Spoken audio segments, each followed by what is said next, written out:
ಒಂದು ಪೆದ್ದು ಗುಂಡ ಕತೆ. ಆ ಪೆದ್ದು ಗುಂಡ ಒಂದು ಕಡ್ಲೆಕಾಯಿ ಬೀಸುತ್ತೆ ಅಂತ ಅಂತಾರೆ. ಹಿಂಗೆ ಕೈಯಲ್ಲಿ ಕೈಯಲ್ಲಿ ಹಿಂಗೆ ಇಟ್ಕೊಂಡು ಹೋಗ್ತಾ ಇದ್ದ. ನಮ್ಗೆ ಹಾರೋಯ್ತು.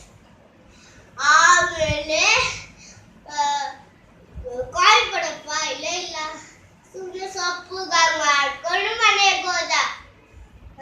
ನೋಡಮ್ಮ, ನಾ ಹಿಂಗೆ ಇಟ್ಕೊಂಡು ಹೋಗ್ತಿದ್ಕೊಂಡು ಹಾರೋಯ್ತು.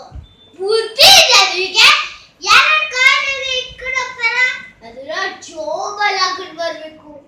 ನೆಕ್ಸ್ಟ್ ಡೇ ಒಂದು ಎಣ್ಣೆ ತಗೊಂಡ್ಬರ್ತಾ ಇರ್ಬಿಟ್ಟು ಓಡಂಗೆ ಎಣ್ಣೆ ತಗೊಂಡ. ಎಲ್ಲ ಕ್ಲಾಪ್ಪ ಜೋಬಲ್ಲಿ ಹಾಕಿಸ್ತಾರೆ. ಜೋಬಲ್ಲಿ ಫುಲ್ ಹಾಕ್ಬಿಟ್ಟು ಬದ್ಧವಾಗಿ ಇಟ್ಕೊಂಡು ಹೋಗ್ತಾ ಇದ್ದ. ನೋಡುವಂತಂದ್ರೆ ಬುದ್ಧಿ ಇಲ್ಲ ನಿಮಗೆ. ಯಾರು ಇದ್ರ ಯಾರು ಜೋಬಲ್ಲಿ ಹಾಕ್ಕೊಂತ ಇರ್ತಾರ, ಅದನ್ನ ಡಬ್ಬಾಳ್ ಹಾಕೊಂಡು ಬರ್ಬೇಕು. ಸೊ ನೆಕ್ಸ್ಟ್ ಒಬ್ಬ ಕ್ಯಾಟ್ ಇದೆ ತೊಳ್ಮಟ್ಟಪ್ಪ, ಅದ್ರ ಬಾಕ್ಸ್ ತಗೊಂಡೋಗಿ ಹಾಕಿ ಗುಚ್ಚಿ ತಗೊಂಡ. ನೋಡಿ ಉಸು ಕಟ್ಟೋಗಿದೆ. ಬುದ್ಧಿ ನಿಮಗೆ. ಯಾರ್ಯಾರು ಕ್ಯಾಟ್ ಡಬ್ಬ ಹಾಕೊಂಡು ಬರ್ತಾರೆ, ಅದನ್ನ ದಾರ ಕಟ್ಕೊಂಡು ಬರ್ಬೇಕು. ನೆಕ್ಸ್ಟ್ ಅಂತ ಒಂದು ಗೋಧಿ ತಟ್ಟೆ ಅಂತಾನೆ ತಗೊಂಡು ಹೋಗಿ ಗೋಧಿ ಕಟ್ಟಿ ಓಡೋದ. ಎಲ್ಲ ರೋಡ ಇದೆ.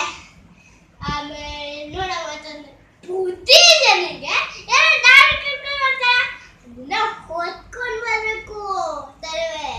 ನೆಕ್ಸ್ಟ್ ಇವಡೆ ಎಮ್ಮೆ ಕಟ್ಟೆ ತಗೊಂಡ್ಬರ್ತೀನಿ ಕಾಲಿಲ್ಲ ಅಂತ ಸುಮ್ಮನೆ ಓಡಿ ತಗೊಂಡು ಹೊತ್ಕೊಂಡು ಓಡೋದ.